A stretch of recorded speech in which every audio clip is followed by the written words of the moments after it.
was going to be going away for maybe the latter part of maybe 10 years or so. And he's free now. Yeah. How did you get involved in that? And how, like, you got to give us some of the secret sauce. I know sometimes people you don't like letting people into the kitchen to see how this stuff is being done. But how do you get to that point of even getting that type of plea? Yeah. So it goes back a few steps. So he had the case in Baton Rouge, and so he had tried to get out on bond in that case, and he had that case, the gun case there, the video shoot case, had started out as a state case. Then they changed it, and the feds took it under a 922G, possession of firearm, convicted felon. It was very, very confusing because it involved the whole notion of a video shoot and having 24/7 videographers around you. And so I wasn't representing him, but he had his bond revoked because he had gotten arrested in California. And so he tried to get out a couple times, and then his team reached out to me, put me on a Zoom, and said, "Hey, we'd like you to get involved."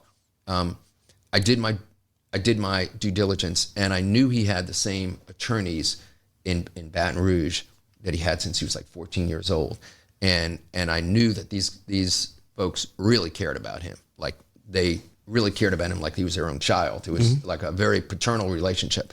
And so I said, I'll help, but you can't get rid of these folks. I'm not poaching. Like, these guys, they love him. And as long as they're in, I'll do that. I didn't really have a relationship with them, but that's what our due diligence dictated. And they were like, all fine. And so we took a different approach. And we had this really long hearing down in Baton Rouge. I guess it was like 2020, 2021. No, it was December 2020, because we were all wearing masks and stuff. And we started on a Monday and finished the next Monday. And we did the motion to suppress, and we did the bail review. And at that time, it was Main Justice going after him. So Main Justice out of DC was combining with the Baton Rouge U.S. Attorney's Office. And what's Main Justice? Main Justice means the actual just DOJ in Washington, D.C. Okay. They sent their unit down to work on it. Is that common? It happens sometimes. Sometimes it happens in maybe smaller jurisdictions. They'll send their troops in, so to speak.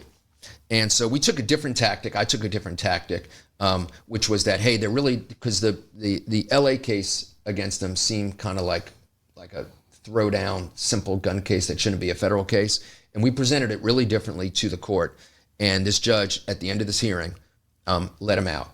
And she let him out under the circumstances that it seems like that's what Diddy's people were trying to get, right? We got 24/7 security. But what I argued is let him go to Utah, because he had that relationship to Utah back from AmeriCorps. When he was 12 years old, someone from AmeriCorps got to know him that came in from Utah and became really close, became like a second family to him. So he bought a home there to be close to that family. So I said to the judge, I tell you what, Judge, let's get him out of Baton Rouge.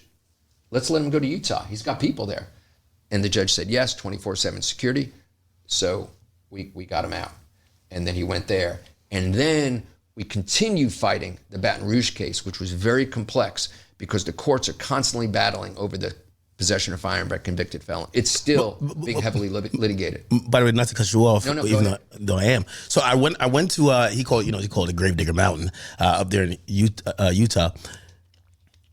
How do you like which house? Because you've been in several. The big one, the last one. Okay, the last one, a giant one. Yeah. So it's literally on the mountain. So when you're kind of like trying to put together this bail package for someone like that, there's a lot of, like, I've been up there.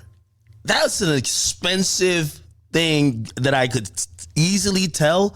He's paying an arm and a leg to be free. He has so much, like, it was one of the most complex, I think it was like this, private militia group that was the security. Yeah. Like they were like really, I went there, there's like 5 checkpoints, they were pretty good.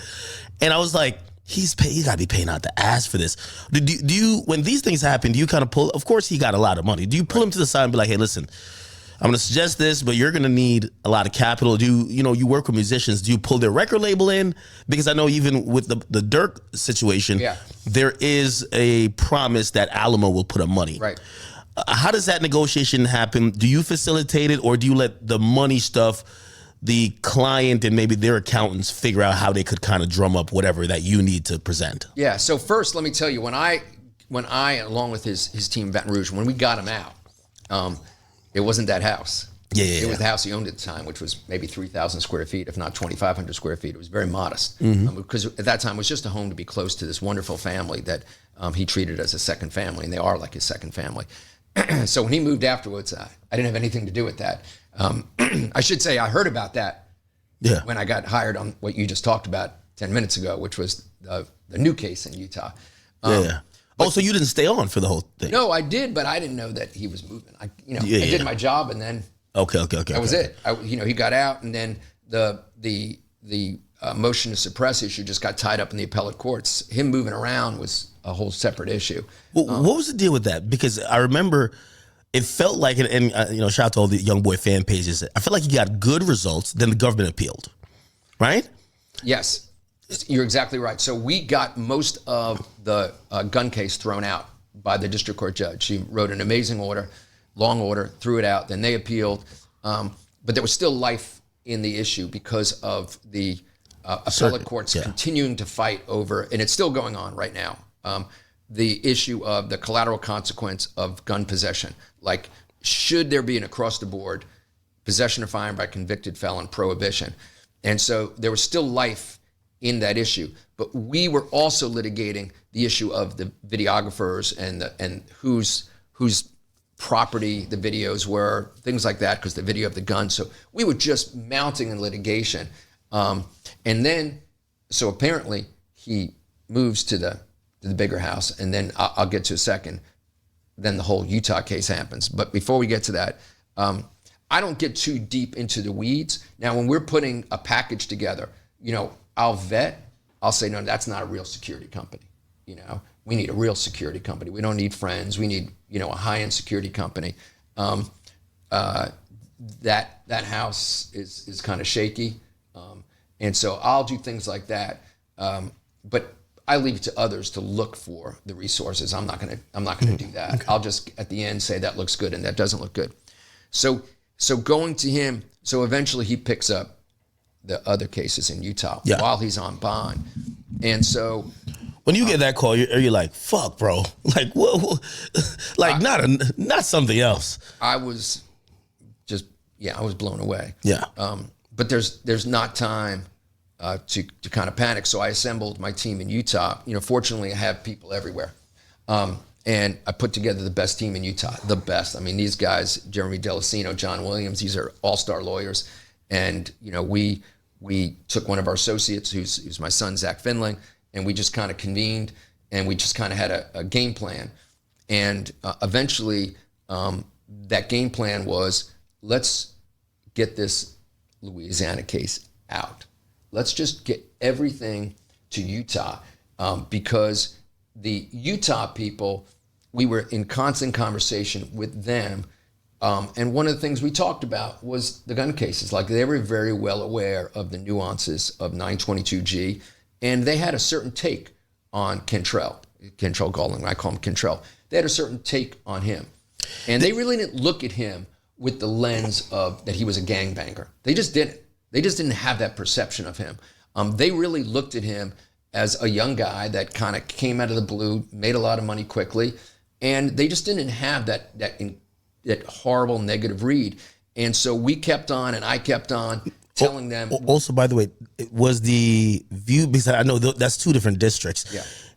Did you guys look into whether that district maybe viewed that, because there's been so many appeals that surrounded that issue. Did you guys look to see if the district that Utah is in, they probably viewed it a little bit favorably? That could possibly, if the case was moved, he was never going to get looked at that favorably in Baton Rouge, Louisiana. Okay. I mean, he had history. Well, I was just talking about just the charge, that particular charge. He just we thought we had a really fair judge in Baton Rouge, a very fair judge, but we felt like if we can get everything in Utah, we can get things done, because I wanted him to have this life, and I didn't want it to be 10 years.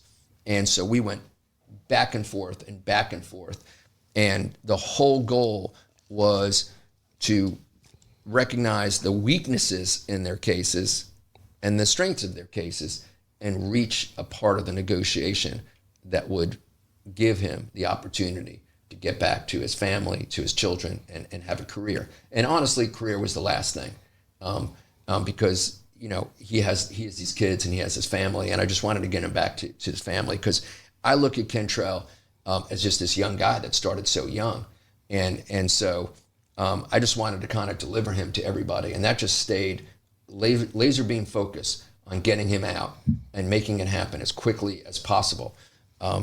And it was literally like nonstop negotiation, and we reached this resolution.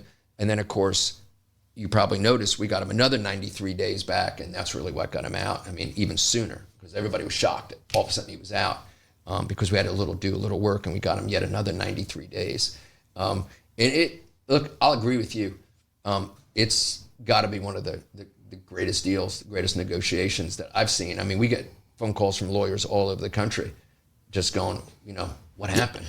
How did that happen? He's been pretty lucky. He's been pretty, well, first of all, the other case, the one where while he was